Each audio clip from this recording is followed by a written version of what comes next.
All right, so as we move ahead in our local headlines, a hot topic over the last year or so is the Oasis at Lakeport, the new amusement park development. Fred Ross, owner of Big Thunder, partnering with Take It Off Developments, and they've got a Marriott hotel coming in, the Ferris wheel, the indoor water park, the parking garage, the restaurants and shopping district. Going to be big, but they've run into some hiccups with the obtaining of Lakeport or Lakewood condos that sit there, and we've told you about over the last year. They're still standing, and the city of Osage Beach had given Jeff Take It Off, the developer, a deadline of in December to acquire those timeshare weeks from the week owners, and they're not making a whole lot of progress. And so we saw the headline come out this week about Osage Beach grants the extension to Take It Off Developments for Oasis at Lakeport, and it's kind of like, wait, you guys were really adamant about that December deadline. So what happened? And as we look, a lot has happened. Yeah, this is interesting. And over the last year, I think our perception of this whole thing has changed a little bit, because at first it almost looked like, okay, maybe the city and maybe the developer is trying to railroad this condo, into, just basically railroading over them to, do something that's not nice. And over the last year, we have seen the developer try to go and get these condos, but I mean, they've been overly fair about it from the story that's in Lake Expo anyway. And the condo board seems to be hiding something or running from something, because it does not look like they're working in good faith at all. Yeah, you've had plenty of options. I mean, there is a lot of week. You must buy about 2,000 weeks of the Lakewood condos. That's the uphill battle facing the developer.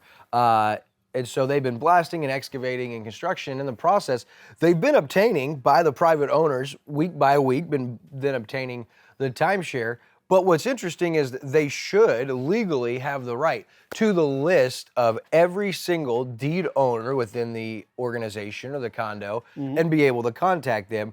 But that has not been reality for Take It Off and the developers, Jeff Take It Off and his group. So what's interesting is, like you said, our stance has kind of changed. It did look like early on, oh boy, this is going to push a lot of people out.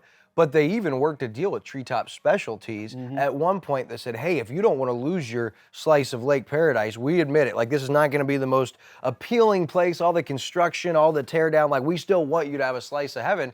We worked out a fee-free transfer, deed transfer to Treetop Specialty, as well as we're going to cover your fees and associated costs for the next 2 years after that. That was a pretty good deal, but a lot of the condo owners or deed owners didn't know that, and that's because we're finding out, apparently the board for Lakewood Condos, the 5 board members, I'm not sure where they've been, why they've been ignoring everyone that's reached out to them, but they're the ones that are supposed to be facilitating this on behalf of the timeshare week owners, on the deed owners, saying, hey, look, this is where we're at as a condo. This is what our options are. We can either hold out, or this is what we think is fair value. This is what they're offering to obtain your condo. This is what we suggest you counter with. There's been none of that going on.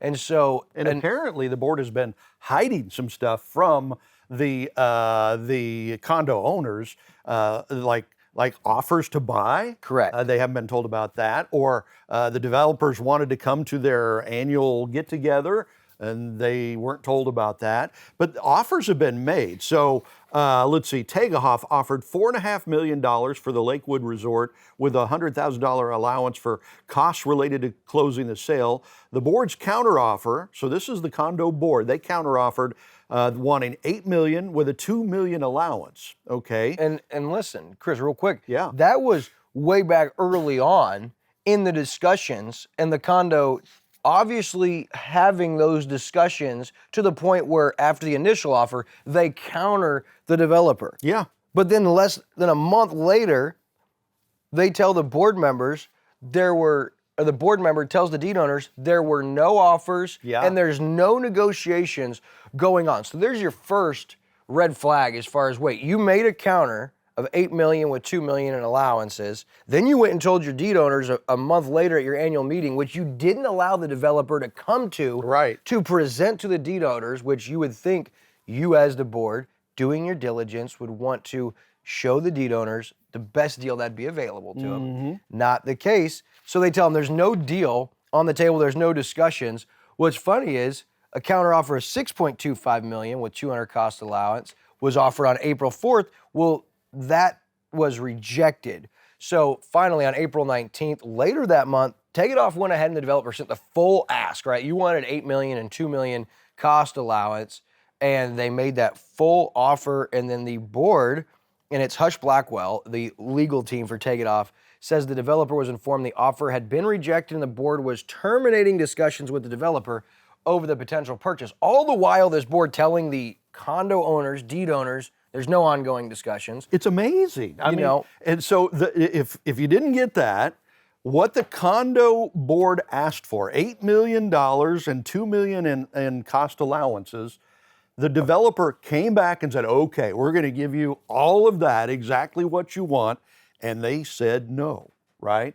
What is going on with that? And what's weird is there's no one really staying at the Lakewood condos, but if you saw a report around the Thanksgiving time, a deed owner that went to rent there or take advantage of their week during Thanksgiving showed it was booked online. There was no rooms available. Weird. And right now, if you go to Priceline and you try to rent a Lakewood condo, you're looking at $800 to $900, even $1,000 a night. So I'm telling you, our findings, our research, the incredible article written by Nathan Bechtel with Lake Expo, very well articulated and laid out, even for guys like us to understand. Yeah.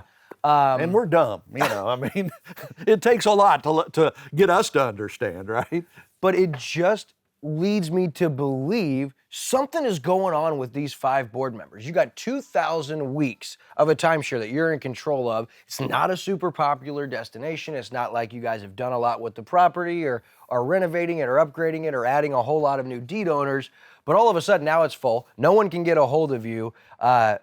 My question is this is obviously not fact. It's just me asking, do you think it's possible that these 5 board members with Lakewood condos could be cooking the books, could be embezzling money, could be laundering money? I don't know. When you're talking about 2,000 deed owners with pretty good fees, you're talking about a $3,000 a week fee associated potentially with one of the 2,000 weeks.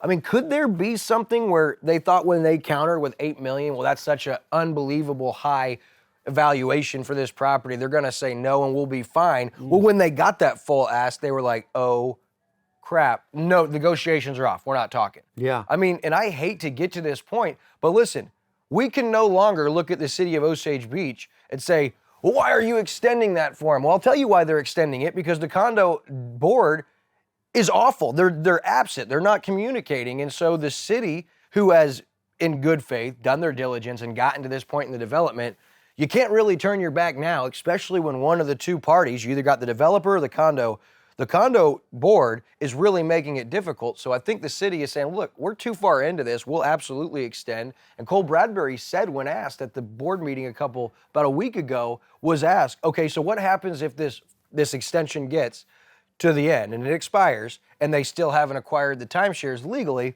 Well, Bradbury said, I don't think legally there is no limit to how many times we can extend this.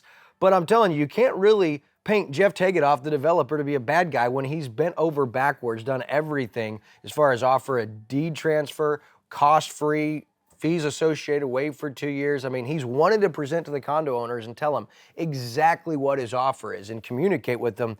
But the Lakewood board, they're making that difficulty. And so now it's not the city of Osage Beach, it's not developer Take It Off I'm looking at, it's the 5 board members that sit on the Lakewood condo board.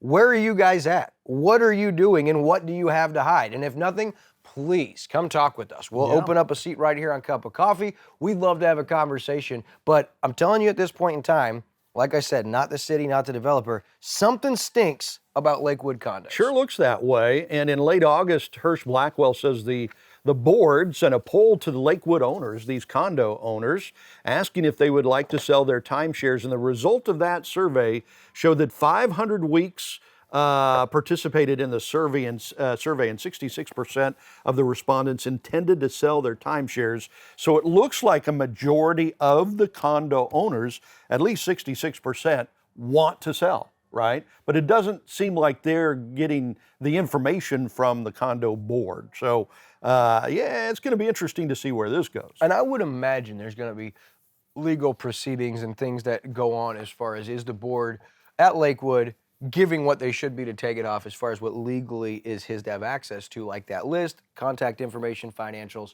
which they haven't. And so I think there will be legal action. You noticed in that article, it talked a little bit about some legal stuff going on. But all I'll say, Chris, this does not look like it is going to be going away anytime soon. I would say buckle up for the long haul because this could get dragged out for some time. Well, and it's already in the courts. I mean, they've got just armies of lawyers on this.